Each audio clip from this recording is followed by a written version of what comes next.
Yeah, thanks, Mariana. So, thank you for this introduction, and thanks everybody for joining us today. Again, Valentine's Day is a little bit tough with the lockdown, but we're trying to help everybody, and my target personally is to help at least 1,000 people land a job this year. So this is my personal passion. I love to help people. I love to work with people. I love to support, and within my journey, I already got lots of support from everybody, and I'm just paying back, giving back to the community, helping everybody. And I guess this is what will make us all grow and achieve our targets.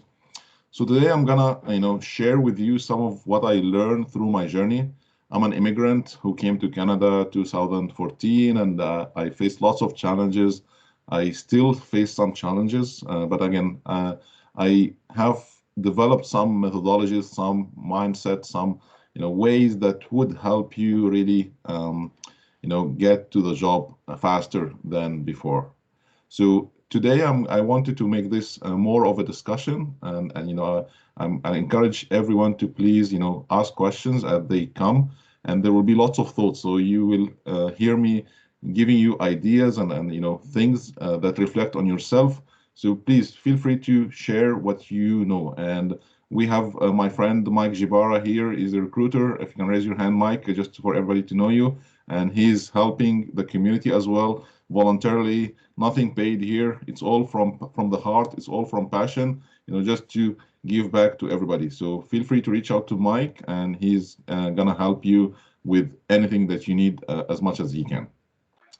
So when I wanted to start this call, I wanted to remember on myself and make sure it reflects on you as well. So back on the days when I was struggling with the job search, this movie always came to mind, The Pursuit of Happiness. I'm not sure if you all saw this movie, and it was very, very emotional for me. Like, every time I saw it, I felt it's me, and it's like the one who's struggling and the one who faced those challenges that Will Smith faced. And the way Will Smith put this in place, and he worked on those challenges continuously, and he never stopped. He kept going. He kept doing things that would help him really achieve his goal. So what I want from you now, if you don't mind, I want you to close your eyes and imagine for a minute, you have that job offer in your hand today, and somebody is telling you tomorrow is your first day at job. So I want you to just close your eyes for a minute and have that thought in mind, because it's very important that you visualize what that is, and keep that mindset. This is very important for you as a mindset, that this is what you think of. So I will stop speaking now for just 30 seconds or 1 minute, and I want you to visualize that moment.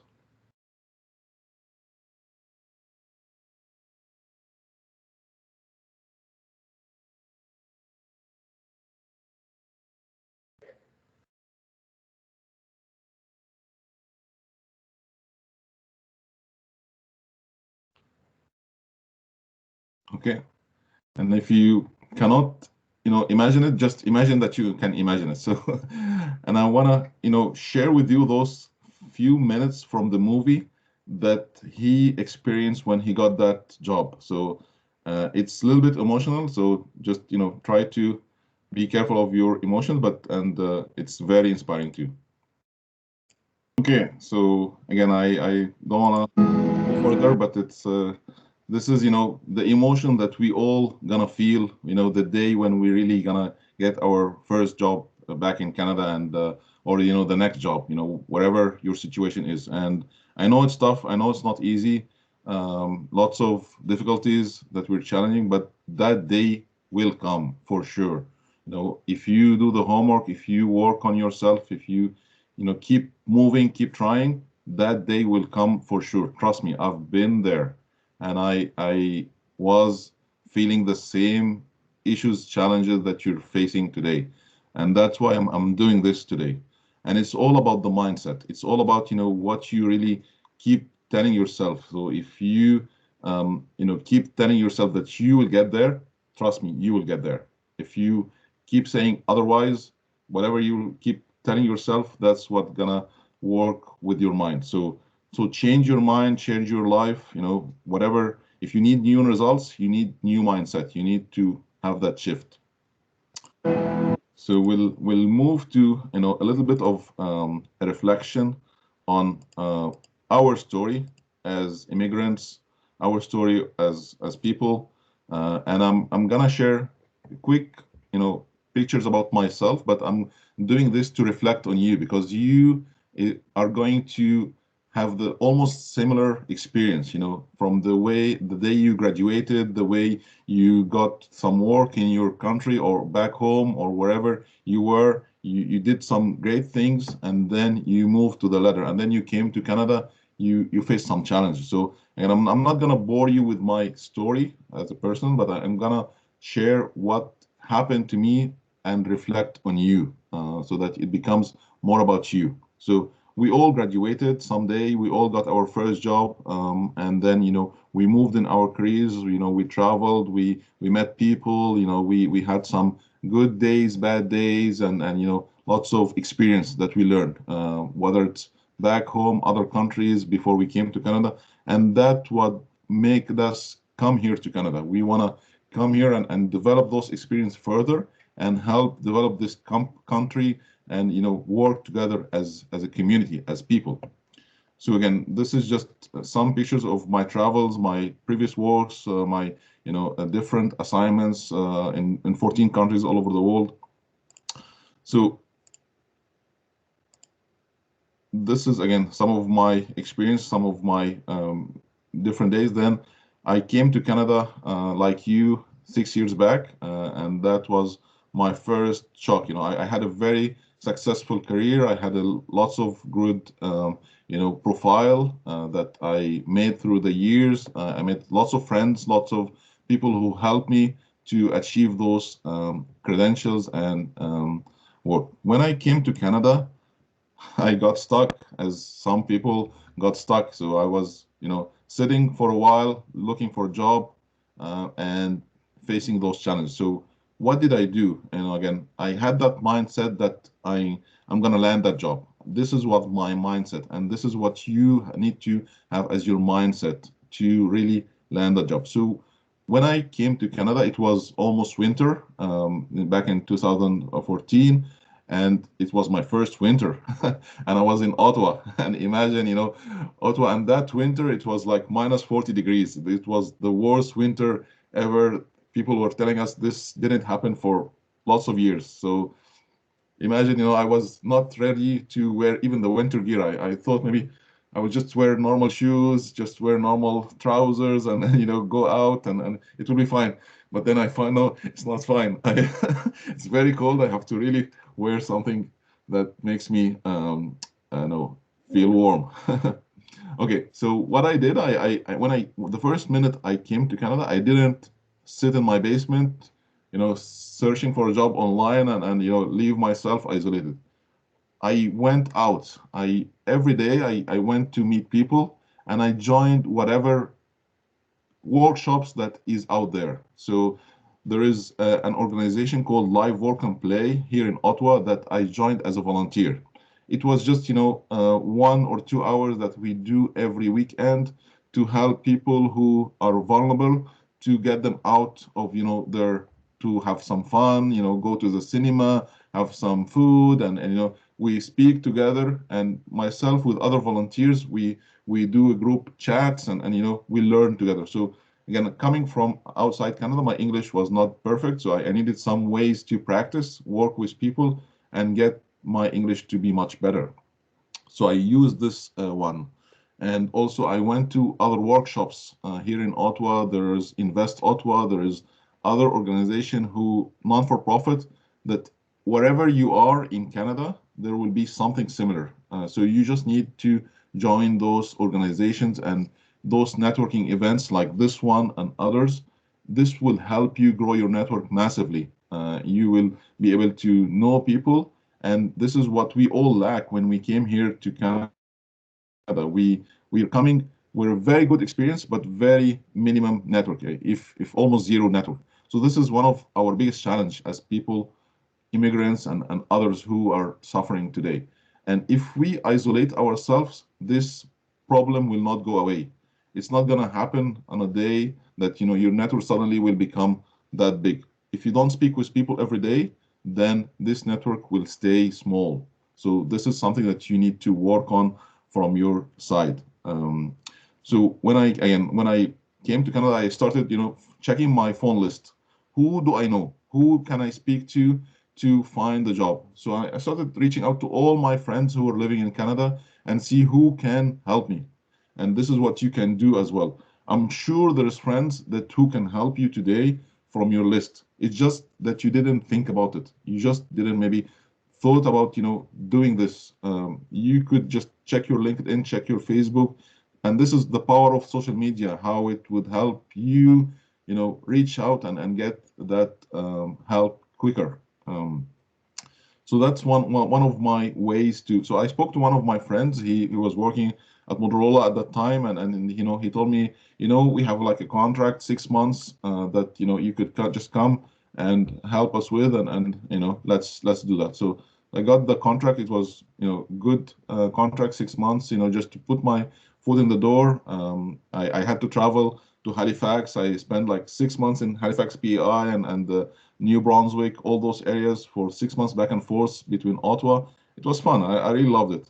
Then, again, I had to leave. The contract finished. I had to stay at home for some time.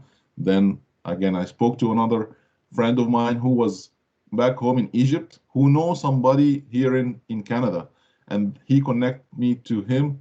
And, he was in Cisco, so he gave me another contract with Cisco for 6 months, and then it became another 1 year. So this is how I came back a little bit. But again, after this, still I stay at home for some time. So it was again ups and downs. I worked, then I stopped working, I work, and then I stop work. So this cycle keeps going because this is where you will be as well, and you have to have that mindset that you keep going, keep moving, keep trying. This will never end.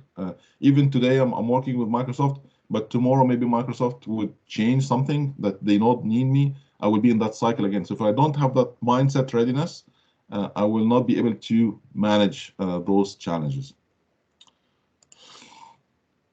So again, the volunteering is very, very important in this period, and your coaching and mentoring is one of the key things. When I came here, again, 2014, 2015, I managed, I joined a non-for-profit who gave me a mentor who worked with me with my resume, with my, search, with my tactics.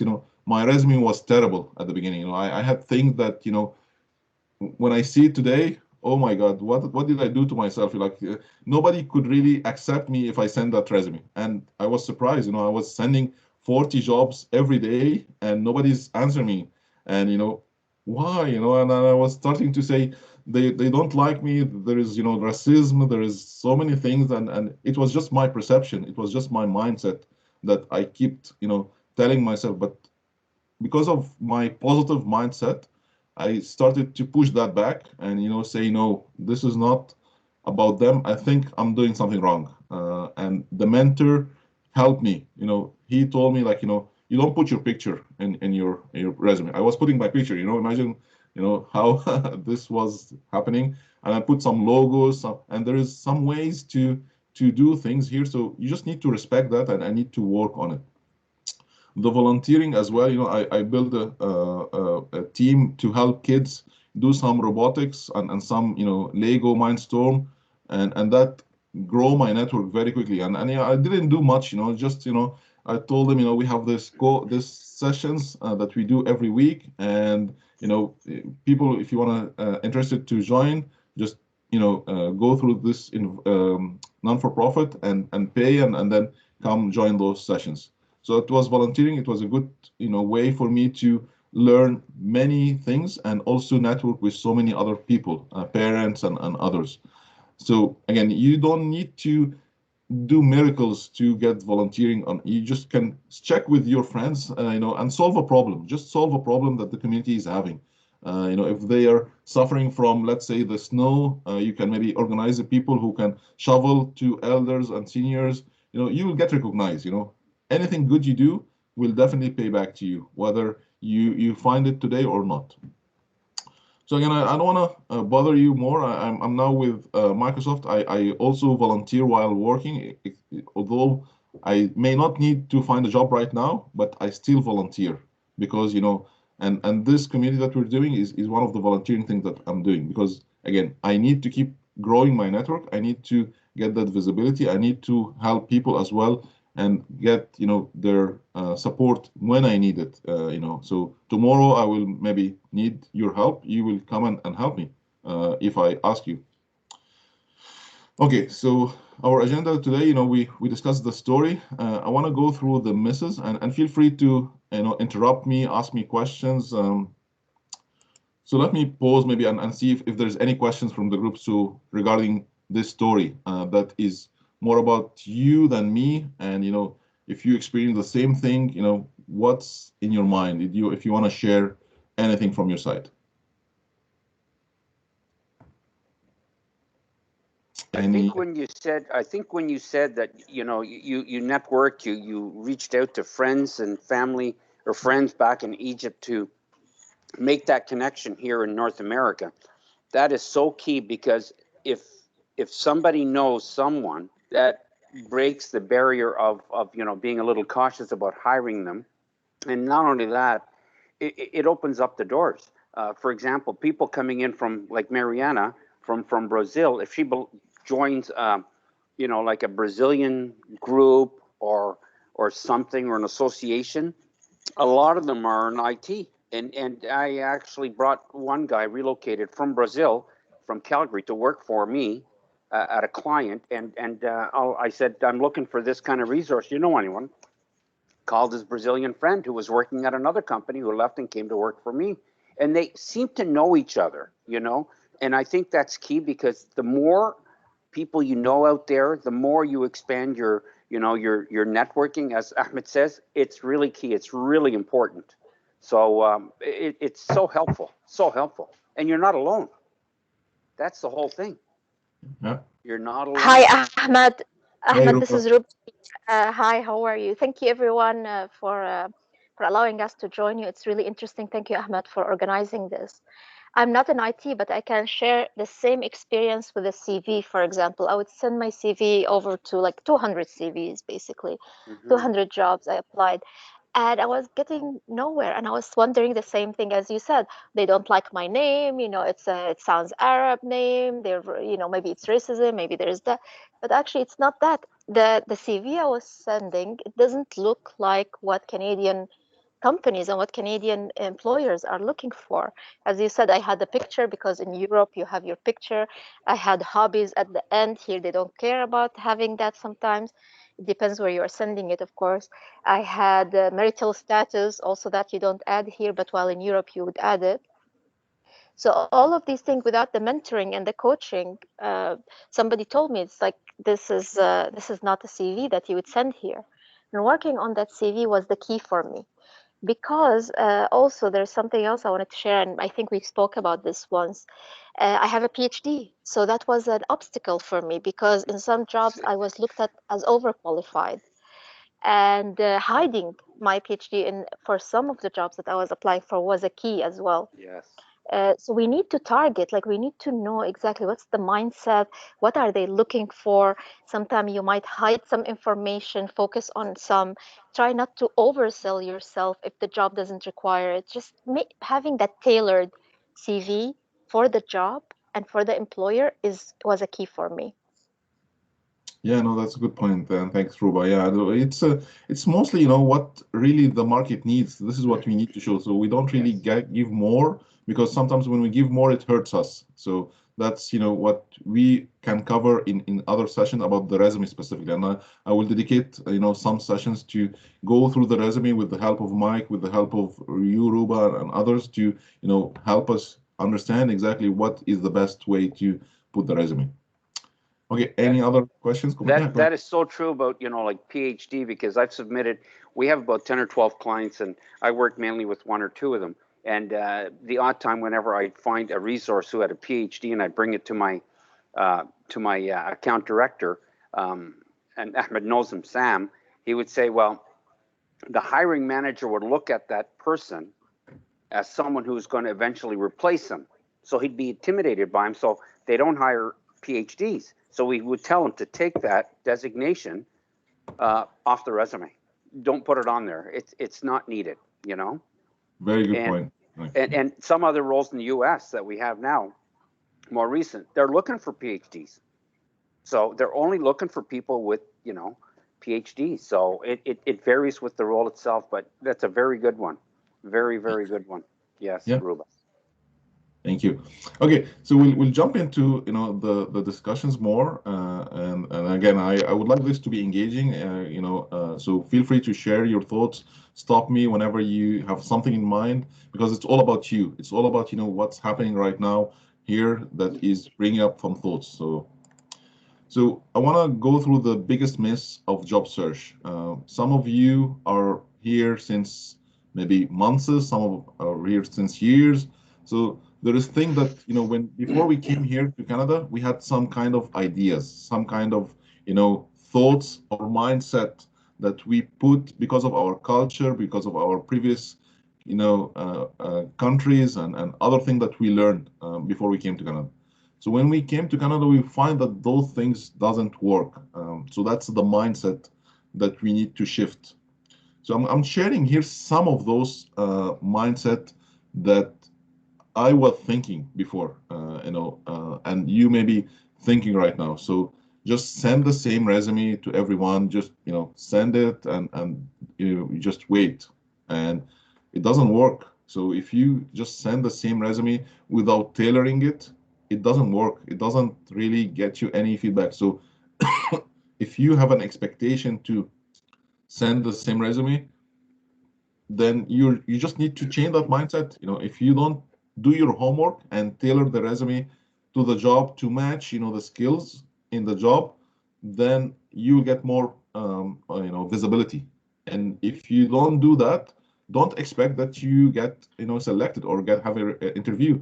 So that's something that I had to work on myself. I know that working in the resume is tiring, is boring, is very tough for me personally, and maybe for you, but it is the homework. If I don't do it, I don't get it. So that's as simple as that. I had also the myth that someone will find me. I'm very good to be observed, and if I just come to Canada, somebody will chase me and they will, we want you, we want you. This doesn't happen. You have to be visible yourself. You have to put yourself in front of those people who are hiring so that they choose you. If you don't do that, then it doesn't happen. And again, the positive mindset and the negative mindset was always there. Sometimes you see, oh, that person doesn't like me because I'm Arabic, or I'm coming from a different country. They don't like those folks. That's all its mindset. My mindset. Everybody here likes everybody mostly. There might be some cases, but it's very minimum. This country is great because people diverse work together. They diffuse. They help each other. We're all immigrants in a way or another. So don't think that there is racism. Don't think that the market is bad with COVID. And just to let you know, with COVID, Microsoft has been hiring crazy busy. And Mike, you can just tell. It's a hot market. There are so many companies that are really looking for resources out there. I mean, to find certain resources in IT, it's difficult, very, very difficult, because the demand is there. You could have 4 or 5 companies looking for the same resource, the same person. So you have leverage there. It's just like the housing market in Ottawa. There's so few houses that so many people are looking to buy a house. The prices are gone right up. It's the same thing in the job market. Like, the market is very, very hot. It's a lot of growth. So thank you, Ahmed. No, thank you, Mike. Again, I'm not telling you this to impress you. It's just to express to you what is there. There is so many opportunities. Just go ahead and reach out, work on yourself, do your homework. You will get those opportunities. Go ahead, Mariana. You have a question. No, I'll actually add something else. Also, sometimes you have a bad experience on some job that you applied for. Don't take this as the truth. One bad experience doesn't make, it's not a myth. Like one bad experience, everything's gonna be like that. Just forget about it, learn from that experience, and go ahead and keep trying, keep going, and keep building your networking. Good point, Mariana. Thank you. Yeah, good point. And what you do on that is that you build on it. What didn't you do in the interview to make you better for the next one? What was missing? What can you change to impress the people asking you the questions? And be relaxed, like to go into an interview. I had one candidate about 3 years ago, and she was a referral from somebody. Went in for an interview, and she's got a master's degree in science, and she couldn't hardly answer the questions. It's like she was in tears and everything else. And they finally said, you know what? They tried to calm her down, but at the end, of course, they didn't hire her, but somebody hired her. But after 2 or 3 more interviews, like she got really good at it. And that was the first one that she went in after working for a company for about 8 years. So it was really difficult. And she was a new immigrant on top of that, but was successful in getting a job. And she was very, very good candidate, like very good. So practice. Very good point. Yeah, Mike. And this is actually what I did at the beginning. At the beginning, I was really very bad in doing interviews, very bad in introducing myself even. So I had to try and keep trying and learn from my mistakes and keep going, because this is how you will reach, Don't feel shy that your English is not good, that's not your mistake, or this is not something that you could change in one day. Just keep trying so that you really reach. Otherwise, you will stay there. For sure. Yeah, some person told me once, you're not applying for to be an English teacher. Yes. So exactly, yeah. And you weren't. So I mean, yeah. So what I wanted to go next is just again to highlight a little bit of why you're facing what you're facing. It's not because you are bad. It's just because the changes that you're in right now. There is so many changes that is happening that is affecting your journey, affecting your experience. So, for example, the culture. Whatever you see here today in Canada is definitely different than what you used to in your back home, wherever you were. The language, the English itself here is different than the English that you may already thought you knew from back home. You need to know exactly what terms, what kind of verbiage that you use within your talks. So again, that's another shift. The weather, the weather is a big shift. If you're coming from a hot country and you're coming to minus 30 degrees, that's a major shift. So the knowledge, lots of things you in back home. I never thought about thinking about taxes. I never thought to think about politics and other things. Here it's different. You have to be engaged. You have to know your rights. You have to see what's happening, and when you speak to people, you get to know those information. If you isolate yourself, you'll never get those information. The changes is a lot of things that keeps going with us. The networking, again, this networking is important for you. The comfort zone, again, I used to do things in my way. If I expect to keep doing the same thing back home here, I'm crazy. That's never gonna happen. Back home, we used to go to clubs and play soccer every day and do lots. We have a doorman, who opens the door for us. Here, nothing. You do your gardening, you do your dishes, you do the floor, everything you do by yourself. So it's a big shift. Anyone no, wants? you've trained them well. You've trained them well. Exactly. Any other challenges that you think you're facing other than the one that I just shared here? Maybe if you want to share with the group. Ahmed, may I add Yeah, here one go thing? ahead. It's the lack of soft skills sometimes. Also, I think maybe back home or in our countries, we are so focused on the hard skills, like the knowledge base and the technical skills, and we pay less attention to the soft skills, or the soft skills from one culture differs from another. So, for example, simple questions when your colleagues would ask you, "How are you?" Yeah. In the Middle East, maybe you will say your whole life story. Yeah. Here I learned like I'm good, thank you. Some cultural things is like you limit your conversation to things like the cottage, the weekend, the weather. You don't go into more details than that, like just little subtleties, nuances that differs. And also how you interact with others. While you might be more direct in one culture, more abrasive, or maybe perceived as abrasive and direct in one culture, you need to soften up a little bit here in the coffee conversations. That's true. Thank you, Ruba. Good point. Anyone else want to add anything? Okay. I know we have like 15 minutes, but I will try to cover the rest of the things because I have tons of information. So one of the things that is changing is the future of work. The way we used to do business before is different than what is happening today. Back in the days, maybe you get one degree, you get one job, you keep doing that job until you retire. Today, it's not like that. You get a degree, and then you keep learning. And then you unlearn. Then you learn, then you unlearn. Then because some of the things that you learned are obsolete now. You have to unlearn it. You have to remove it from your mindset because those will, delay your progress. So you have to unlearn it and learn the new things. So this is one of the things that you need to have the mindset.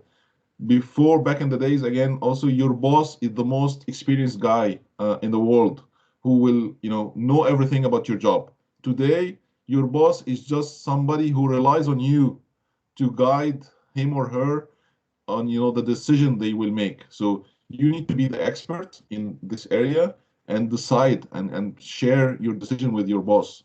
So this is the change of the whole thing. And if you Google the future of work in YouTube, you will find lots of videos that speaks about this and so many changes. Today, you have one degree, you have 16 jobs, you have 5 industries that you can work in. So there is huge shift. But again, it's all about you learning, all about you networking, all about you, reaching out. Because if you just think that you know everything and you don't want to know something else, then that's difficult for your career growth and your journey to find a job.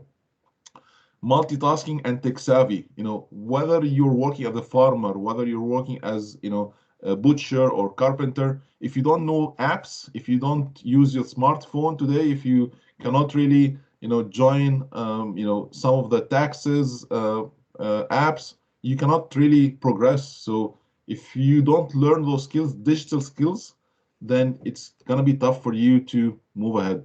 Storytelling is one thing that, very important those days. You don't just say, I worked on this, and then I worked on that, then I worked on this, and then I worked on that. No, you tell a story. You tell people your achievements. I did this big thing in that company, and it solved that problem, and it resulted in, those kind of growth in that company, and those kind of achievements with users.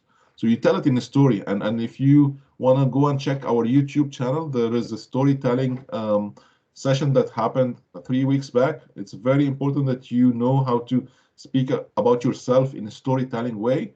I would really recommend that you check that one. Okay, moving forward. So this is something that I adapted from a guy called Jim Quick, and he has a book, very interesting book called Limitless. If you like reading, he has the 3 M's. I made it like 4 M's because I like to add my touch as well.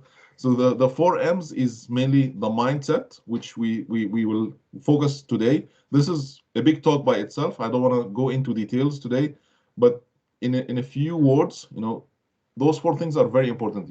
Your mindset, if you think you're not good enough, then you're already hurting yourself. The motivation. Can I motivate myself? Can I be happy doing this? Because if you're not happy and you're going to an interview, you will look not happy. People will see that you're not happy, see that you're not really excited about this job, you're not motivated. If you're writing your resume and you're not happy writing it, it will look, the wording will not show that you're really excited to do this. So if you're not able to motivate yourself to do those things, then it's gonna be tough for you. And then the third thing is the methods. What are you doing? What's your plan? If you don't have a plan of action, thing that you do every day, every week, that you focus on so that you don't get distracted. This is, something that is very, very important for you. So the method is more of the process or the plan. What are you really doing to help achieve those things? And the fourth M is the measurement. What are the numbers? So in the job search, journey, numbers are very important. How many jobs did you apply last week? How many interviews did you get last week? How many networking events you attended? How many things you learned this week? If you don't have those numbers, you will not know if you're progressing or not. If you have those numbers in front of you, how many people you added to your network, then only you will be able to move ahead. So those numbers are very, very, very important. Again, this 4 M's could take me hours of speaking. I'm not gonna, add more here. I'm gonna move ahead because, and I wanna cover the slides that I have earlier.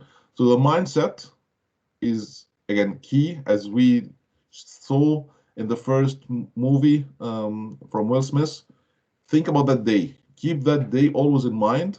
Keep that visual, because this will help you, push back on those negative thoughts that sometimes come. We're all human beings. We get those negative thoughts, and it affects us. It affects our mood. It affects our productivity. It affects everything. So push back on those using that vision. And every day when you wake up in the morning, don't open your smartphone the first thing. Just leave it aside for an hour and start to organize your day. What are you going to do in your day? Make your to-do list, make your not to-do list, so that it becomes clear what you want to achieve. Because if you leave your day go like this without getting to know what you will do, you will be frustrated at the end of the day.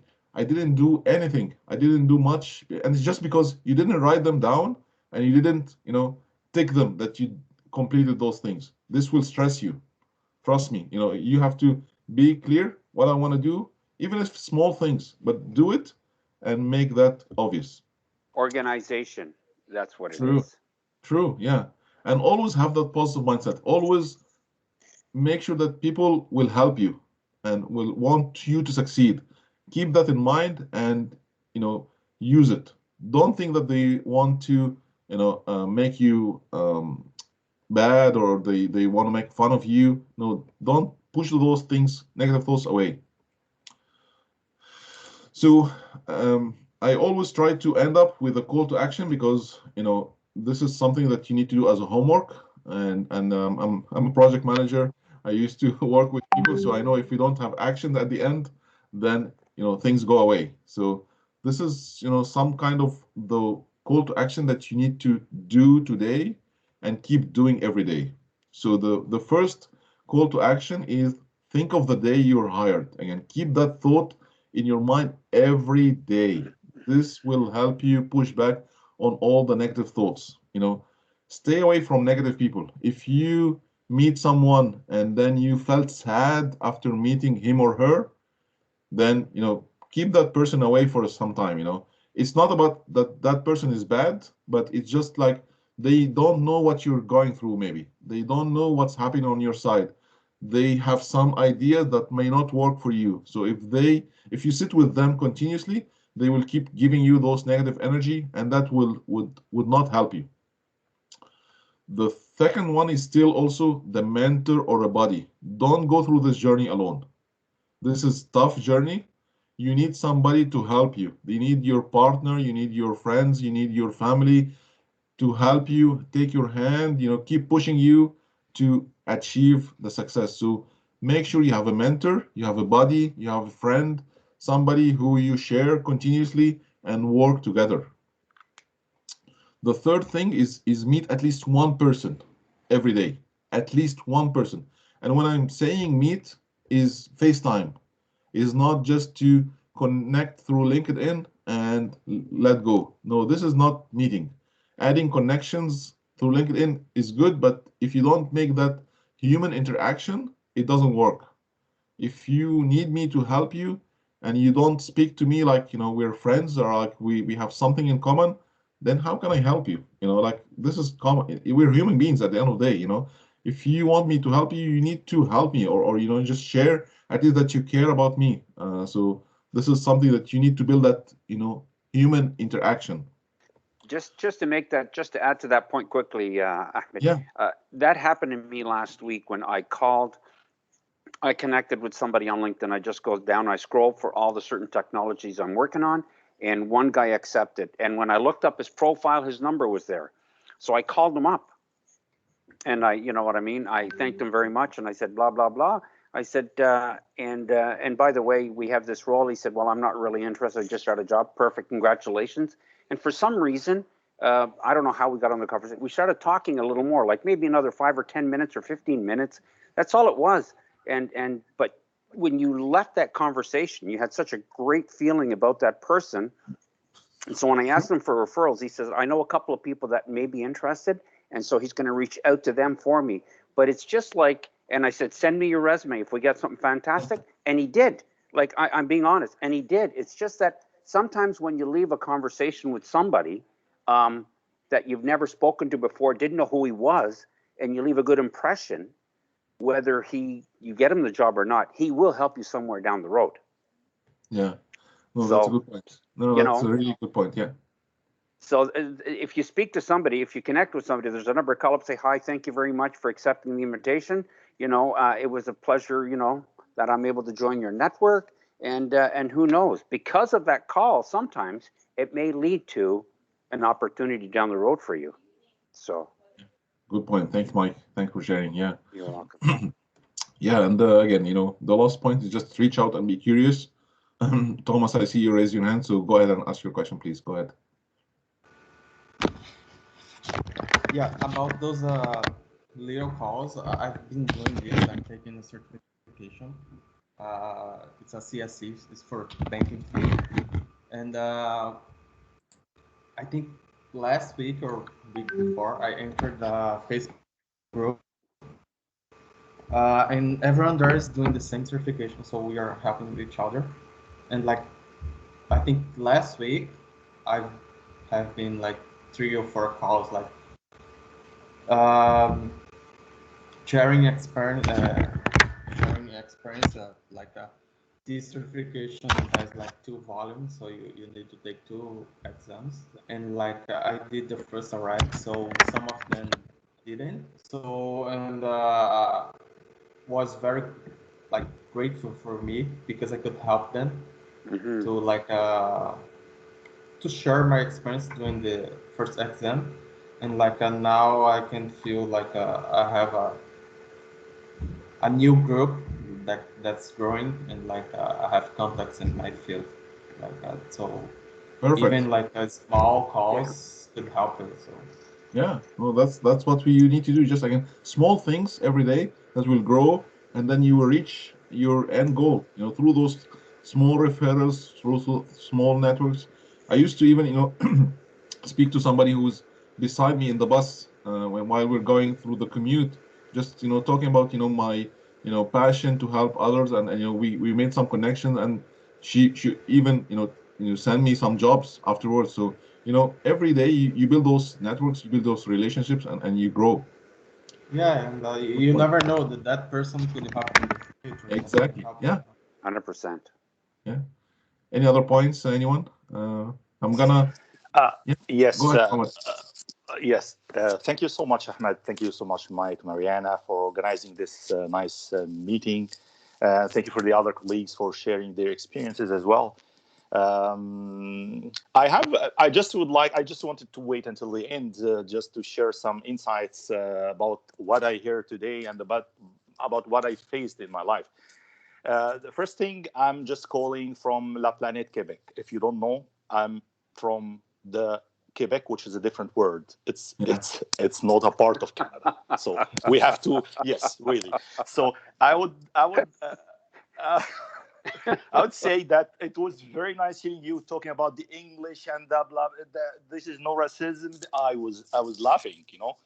La Planète Québec is just, that's what I'm calling actually. Yeah? This is just a sarcastic way of telling about Quebec because it's different. Mindset here is different.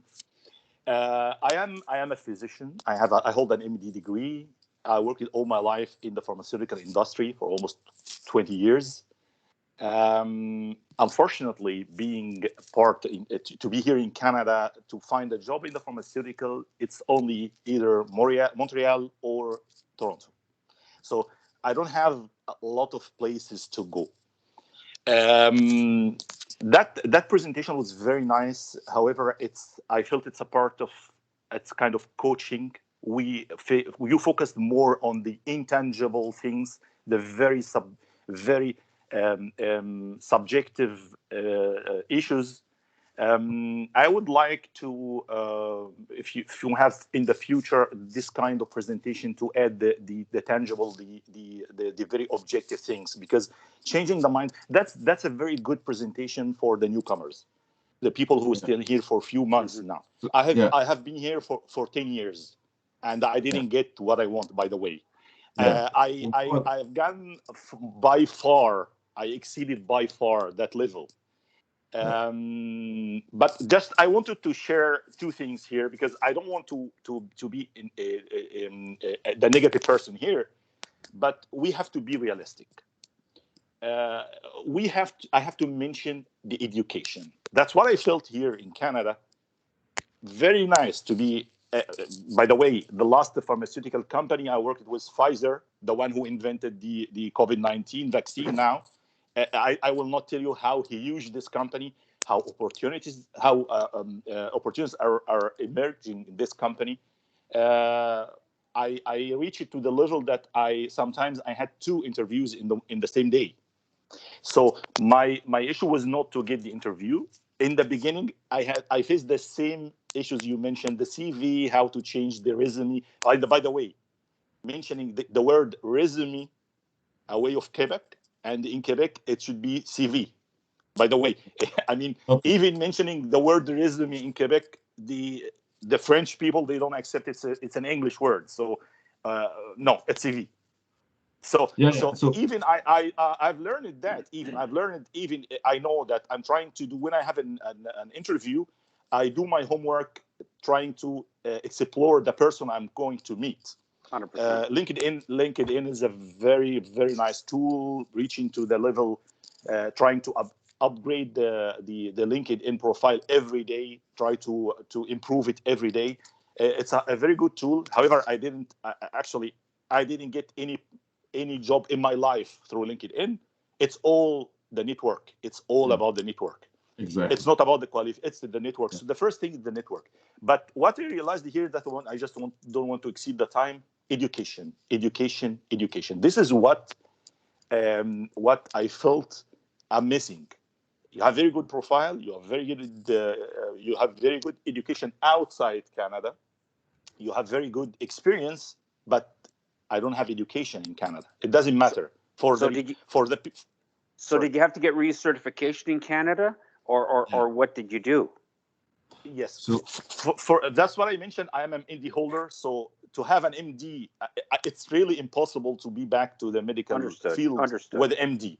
But getting a kind of certification, because I work a lot of time in research, for example, the research. So I'm trying to find a degree. It shouldn't be a degree. It could be a diploma. It could be a higher diploma at station. But here, I'm focusing on the Quebec community. Because even Pfizer, Merck, Novartis, Sanofi, the big companies are based here. Can I share a few things with you? Again, we can discuss everything with you offline. I'm happy to walk you through some tips that could really work for your case. I know pharmaceutical is not easy. I hear you, and I know it's not the think that you could really apply everything that I mentioned. I understand this, and I hear you 100%. It's again, I just a quick thing for your case.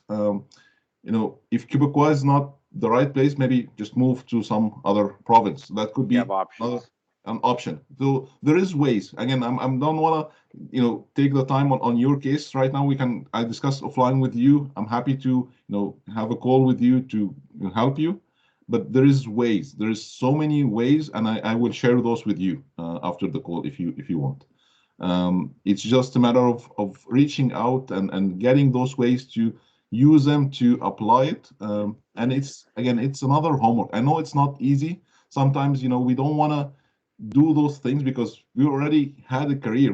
I was a program manager in Cisco before I came here, and I know that it's tough for me to accept to go as a junior project manager or those kind of things. So I understand this mindset. I know what you're facing. I know how it's going, and I'm happy to work with you offline and take the time to go through this together if you're okay. Okay, thank you so much for that. But I have to mention that I don't want to be the negative. I'm not just saying you're not negative of things because what I reached at that point now, I'm changing career. By the way, I'm just not telling you that I will still continuing what I'm doing, but I'm changing career now because I've been here 14 years trying to figure out maybe there is an issue, a hidden issue cannot resolve. But I just wanted to share the word of the education. So. It's really important. Somebody here for 1 or 2 years, if he's still trying, don't waste more time. Try to be re-educated with a Canadian certification. It doesn't matter what certification you are trying to get. Try to find one. We have a lot of universities here. We have a lot of graduate certification and the post and the undergrad. Try to find anything that would be very helpful to find a proper job. We don't need to say that I should find the job in my mind, but at least to find a proper job that matches your skills and your education and experience. And thank you so much again for sharing this. Thanks for you sharing your story as well. And again, we're happy to have you sharing this because again, it's important that we learn from each other. This is how we will grow. It's not about me. I learned most of those things that I shared today. I learned from everybody who helped me, who share their experience. So this is how I grow. I see Roba also raise her hand. Roba, do you want to share something?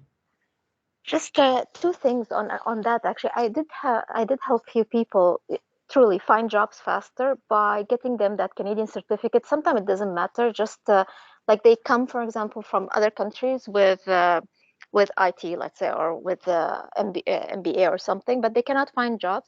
Getting them an Algonquin, a certificate of project management of 1 year, part-time sometimes, did allow them through the co-op to get jobs faster.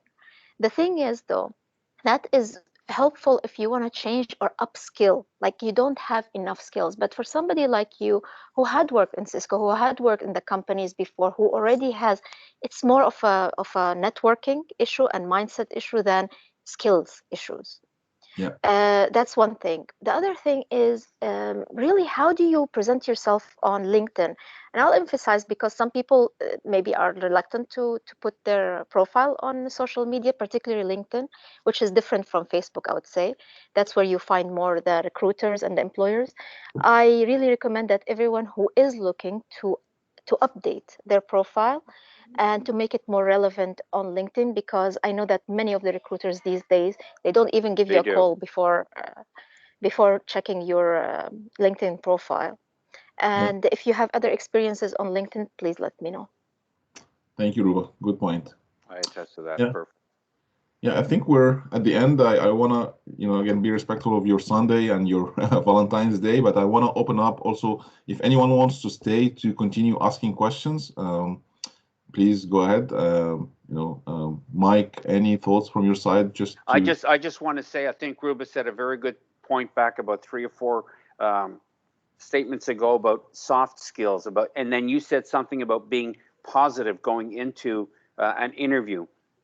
And I think if you relay those soft skills in an interview. You may not be 100% fit for the position, but if they like your demeanor and your personality and what you bring to the team, you may get that job.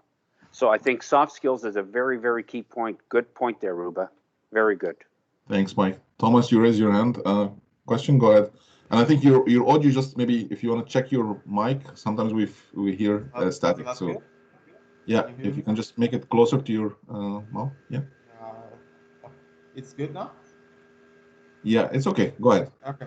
No, I just want to add like something you always say. It's like and that I keep in my mind is like a Canadian experience is not only go to any place and work. It's more than that. So first time I heard you saying that, like this was like yeah, really makes sense. Like maybe you need to know a phrasal verb or like some expression that Canadian used to speak or the way they speak or like how they perform in the work, like not the hard skill but the soft skill. If you have a question, you like maybe I'm from Brazil, but like maybe you just go and like people are more open than here or maybe not. So like Canadian experience is more than like just speak the basic English and like have a word. It's more than that. So like I see the like Mohammed was saying, oh, in Quebec you don't use resume, you use CV. So this is part of a Canadian experience, or maybe Montreal experience. I mean Quebec experience. So you don't use a resume. So Yeah. you need to know those things to be able to look better, and like find whatever you are looking for. Yeah, and as you can see, every province has its own experience. I'm speaking about Ontario. That's why maybe I learned so many things now today from Mohammed, from sharing his experience about Quebec. I never lived there, but again, there is definitely a learning curve. So if I'm gonna move from Ontario to Quebec, for example, I'm gonna reach out to Mohammed. He will teach me everything he knows. So He's Yeah, on a planet. He's on a different planet. I actually have a friend that was he was staying, I think, in Montreal or Quebec. I don't remember really. So he was staying there in a hotel for 1 or 2 months because of work. And every time he went to a bakery, everyone was speaking in English with him because they thought he was a tourist. So at the moment they realized that, oh, you are living in that hotel? Okay, now I will only speak in French with you. So I don't care anymore. Like, you are not a tourist anymore. yeah. So he was like crazy. Yeah, and again, we build those experience as we go. So when you meet people, new people, you get their experience, you get their knowledge, and this is what helped me personally. Like when every day I met at least 10 people, 10 new people through those networking events, through those sessions, and I speak with them one-on-ones. How about this? How about that? And again, people were very helpful, very supportive. At least in Ontario. So again, I'm not speaking about Quebec, and I never had the experience, but I everybody whom I met so far in Canada is very helpful. So again, thank you everybody for your time, and again, I'm happy to stay for other questions.